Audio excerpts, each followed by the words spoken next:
First Samuel 13. Saul's unlawful sacrifice. Saul reigned 1 year, and when he had reigned 2 years over Israel, Saul chose for himself 3,000 men of Israel. 2,000 were with Saul in Michmash, in the mountains of Bethel, and 1,000 were with Jonathan in Gibeah of Benjamin. The rest of the people he sent away, every man to his tent. And Jonathan attacked the garrison of the Philistines that was in the Geba. The Philistines heard of it. Then Saul blew the trumpet throughout all the land, saying, "Let the Hebrews hear." Now all Israel heard it, and that Saul had attacked the garrison of the Philistines, and that Israel had become an abomination to the Philistines, and the people were called together to Saul at Gilgal. Then the Philistines gathered together to fight Israel 30,000 chariots and 6,000 horsemen and people at the sand, which is on the seashore in multitude. And they came up and camped in Michmash, to the east of Beth Aven, when the men of Israel saw that they were in danger, for the people were distressed. And the people hated the caves and thickets and rocks and holes and in pits, and some of the Hebrews crossed over the Jordan to the land of Gad at Gilgal. As for Saul, he was still in Gilgal, and all the people followed him trembling. Then he waited 7 days according to the time set by Samuel. But Samuel did come to Gilgal, and then the people were scattered from him. And so Saul said, "Bring a burnt offering and peace offering here to me." And he offered the burnt offering. Now it happened as soon as he had finished presenting the burnt offering. Then Samuel came and Saul went out to meet him, that he might greet him. And Samuel said, "What have you done?" Saul said, "When I saw that the people were scattered from me, and that you did not come within the days appointed, and that the Philistines gathered together at Michmash, then I said, the Philistines will now come down on me at Gilgal, and I have not made supplication unto the Lord. Therefore I have felt compelled and offered a burnt offering." And Samuel said to Saul, "You have done foolishly. You have not kept the commandment of the Lord your God, which he commanded you. For now that the Lord would have established your kingdom over Israel forever. But now your kingdom shall not continue. The Lord had sought for himself a man after his own heart, and the people had commanded him to be the commander over his people, because you have not kept what the Lord commanded you." Then Samuel arose and went up from Gilgal to Gibeah of Benjamin, and Saul numbered the people present with him, and about 600 men. No weapons for the army. Saul, Jonathan his son, and the people present with them remained in Gibeah of Benjamin. But the Philistines encamped in Michmash. The raiders came out of the camp of the Philistines in three companies.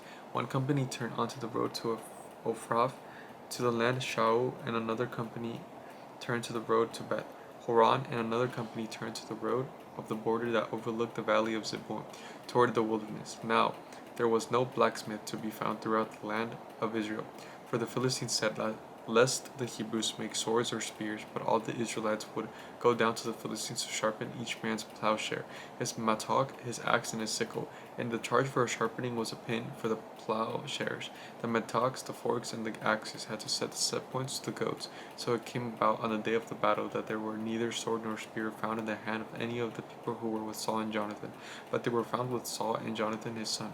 And the garrison of the Philistines went out to the pass of Michmash. 1 Samuel 14.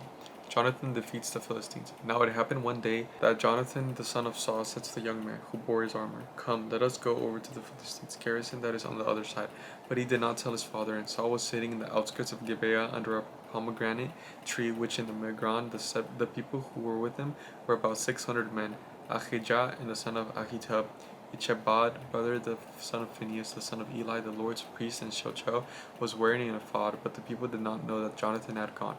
Between the passes by which Jonathan sought to go over to the Philistines' garrison, there was a sharp rock on the one side, and a sharp rock on the other side, and the name was Bozez, and the name of the other is Senet. The name of the one faced northward opposite Michmash, and the other southward opposite of Gibeah. Then Jonathan said to the young man who bore his armor, "Come, let us go over the garrison of these uncircumcised. It may be the Lord that will work for us, for nothing restrains the Lord from having by many or by few." So his armor bearer said to him, "Do all that is in your heart. Go then, here I am with you, according to your heart." Then Jonathan said, "Very well, let us cross over to these men, and we will show ourselves to them. And if they say thus to us, 'Wait until we come to you,' then we will stand in our place and not go up to them. But if they say thus, Come up to us, then we will go up, for the Lord has delivered them into our hand, and this will be a sign to us. So both of them showed themselves to garrison of the Philistines, and the Philistines said, Look at the Hebrews are coming out of the holes where they have hidden. And the men of the garrison called to Jonathan and his armor bearer, and said, Come up to us, and we will show you something.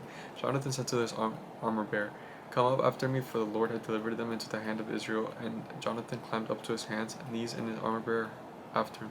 And they fell before Jonathan, and as he came after him, his armor bearer killed them. The first slaughter which Jonathan and his armor bearer made was about 20 men within about half of an archery of the land. And there was trembling in the camp in the field, and among all the people, the garrison and the raiders also trembled, and the great earth quaked, so that it was a very great trembling. Now the watchmen of Saul and Gibeah of Benjamin looked, and there was the multitude melting away, and then they went here and there. Then Saul said to the people who were with him, Now call the roll, and see who was gone from us.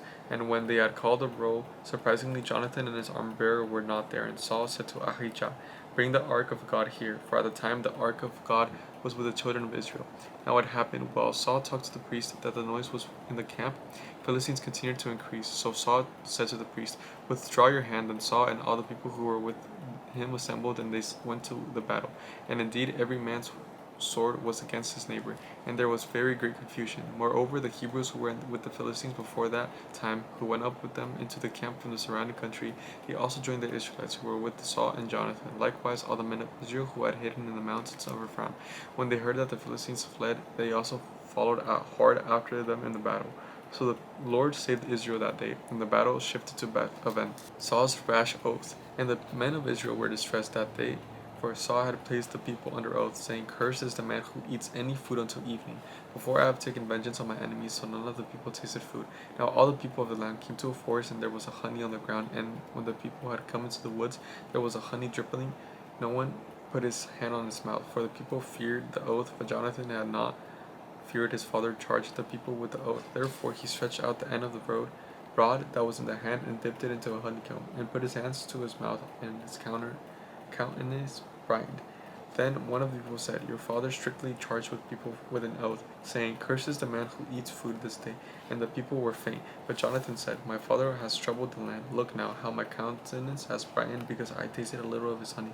How much better if the people had eaten freely today of the spoil of their enemies which they found. For now would there not be much a greater slaughter among the Philistines? Now they had driven back to the Philistines that day from Michmash to Aijalon. So the people were very faint.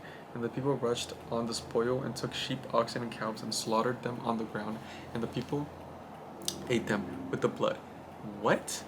Then they told Saul, saying, Look, the people are sinning against the Lord by eating with blood. So he said, You have dealt treacherously. Roll a large stone to me this day. And Saul said, Disperse yourselves among the people, and say to them, Bring me here every man ox and every man's sheep. Slaughter them here and eat, and do not sin against the Lord by eating with the blood. So every one of the people brought his ox with him that night, and slaughtered it there. And Saul built an altar to the Lord. This was the first altar that he built to the Lord. Now Saul said, Let us go down after the Philistines by night, and plunder them until the morning light, and let us not leave a man of them. And they said, Do whatever seems good to you. Then the priest said, Let us draw near to God here. So Saul asked counsel of God, Shall I go down after the Philistines? Will you deliver them into the hand of Israel? But he did not answer him that day. And Saul said, Come over here, and all your chiefs of the people would know, and see what this sin was today. For as the Lord lives, who saves Israel though it be Jonathan my son, he shall surely die. But not a man among all the people answered him. Then he said to all Israel, You be on one side, and my son Jonathan, and I will be on the other side. And the people said to Saul, Do what seems good to you.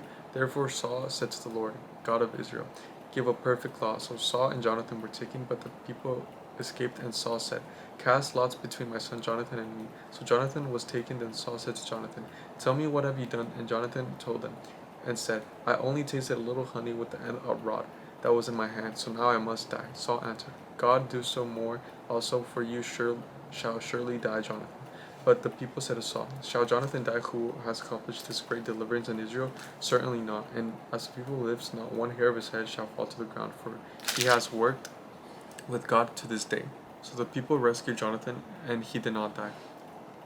Then Saul returned from pursuing the Philistines, and the Philistines went to their own place. Saul's continuing wars.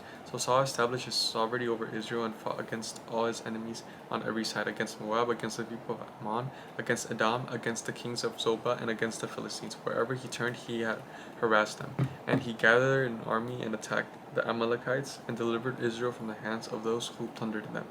The sons of Saul were Jonathan, Jeshua, and Malli-Chushwa. And the names of his two daughters were these: the names of the firstborn Merab, and the name of the younger Michal. And the name of Saul's wife was Ahinoam, the daughter of Ahimaaz. And the name of the commander of his army was Abner, and the son of Ner, Saul's uncle. Kish was the father of Saul, and Ner, the father of Abner, was the son of Abiel. Now there was a fierce war with the Philistines all the days of Saul, and when Saul saw any strong man or any valiant man, he took him for himself. Where are you? There you are. That was great. I'll catch you guys tomorrow.